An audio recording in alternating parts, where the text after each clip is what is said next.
मित्र हो, रमेश पाटलाची मुलाखत पाहिली आणि रमेश पाटलांनी आपल्या मुलाखतीमध्ये संपूर्ण उलगडा केला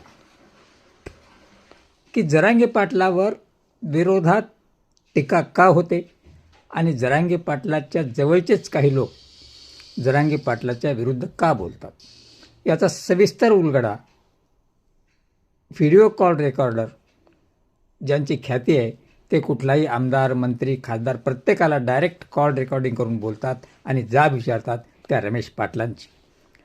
रमेश पाटलाला पत्रकारांनी प्रश्न विचारला की हे लोक जरांगे पाटलावर टीका का करतात किंवा विरोधात का जातात. त्यावेळेस रमेश पाटलांनी स्पष्ट सांगितलं, छत्र्या विकलेलं समजलं असेल, रेनकोट गिळलेलं समजलं असेल किंवा वडापाव खाल्लेला समजला असेल आणि ती बातमी जरांगे पाटलापर्यंत पोहोचली असेल, म्हणून आता हे सहन होत नाही, म्हणून जरांगे पाटलाच्या विरोधात बोलायचं.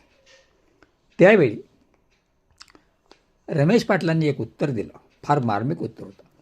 मलासुद्धा जरांगे पाटलाच्या विरोधात बोलण्यासाठी 2, 3, 5 करोडची ऑफर होती.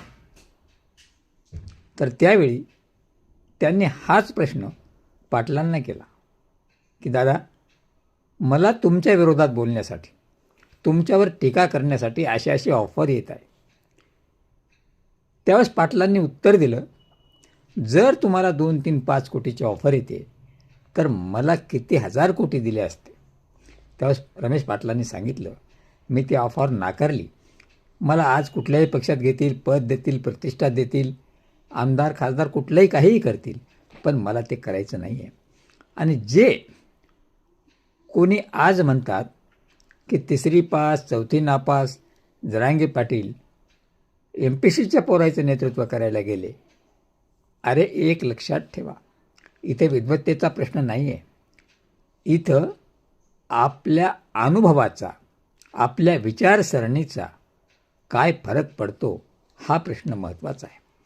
आपल्या महाराष्ट्र राज्याचे असे किती मुख्यमंत्री आहेत की ते 3री 4थी पासच होते.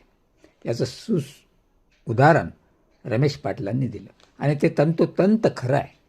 तेव्हा आज जो तरुण वर्ग आहे, सुशिक्षित तरुण वर्ग आहे, लाखोंच्या घरात त्यांनी जरांगे पाटलांचं नेतृत्व मान्य केलं. या अगोदर संपूर्ण विखुरलेला मराठा समाज ज्यांनी एकत्र केला, ज्यांनी जातीजातीमधली भांडणं मिटवले, ते जरांगे पाटील. तेव्हा लक्षात आलं, रमेश पाटलाच्या मुलाखतीतून स्पष्ट समजलं की जरांगे पाटलाच्या विरोधात बोलण्यासाठी कोट्यावधीची ऑफर मिळते आणि त्या आमिषाला बळी